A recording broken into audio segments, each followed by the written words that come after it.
So today, I've been asking myself, why can't they fix the roads in Lagos? It's already very stressful that you have to be maybe a single mother, a single girl or something, and you're already struggling so hard to make. It's just so sad.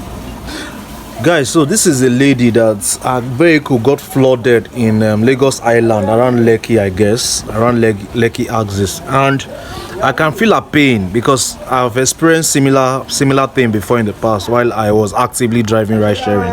There was a particular day I was driving, that was like this same period, let's say around April, May, almost approaching June, because June is the core of rainy season.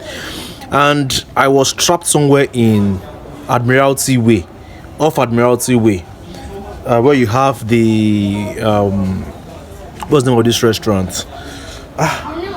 Sailors and the likes. That road is called Admiralty Road actually.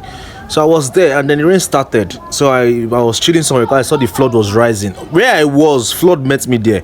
The flood rose to almost above my tires. So I eventually got a trip in a street. And I said, okay, since the trip was going to the mainland, let me take it from mainland. I go home. That was how I drove into the street. The street was massively flooded, crossed my bonnet. But fortunately for me, or should I say fortunately? Let me use that word, fortunately. The car didn't go off, so I picked up the person, and as I was approaching Airport Road in Ikeja, I noticed that my car wasn't switching gears anymore. The car was just revving without moving. It was revving without moving. Then I had to pull over. Like, what's going on? I removed the battery and put it. After going a few meters, the same thing. So that was when I removed the dipstick of the engine oil. The engine oil was okay. When I removed the dipstick of the gear, I saw that the gear oil was like cream color. Like something, I don't know if you've experienced a blown top gasket. The engine gets into the water gets into the engine. Exactly that same color, creamy color. I was like, wow. So this water entered my gearbox.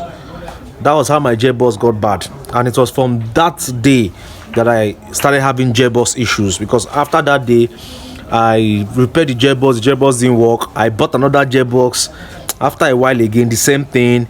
That was where my biggest frustration came from doing ride sharing, and that was why I had to sell the car.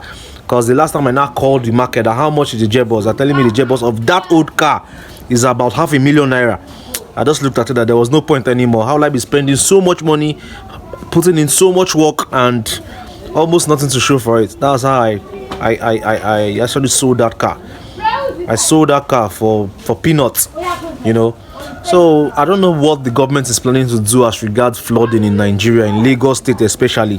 When it rains, the rain has not even started. This is just preambles. By June, July, those are the core of raining season. We experience a lot of rain in this May, but the main rainy season is June, July. And this is just the advice for you. If you know you can afford not to drive when it rains heavily, I would advise you to keep your car.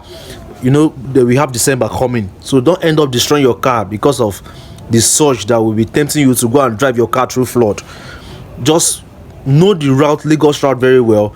Communicate with other drivers, know where to avoid this rainy season, so you don't end up destroying your car.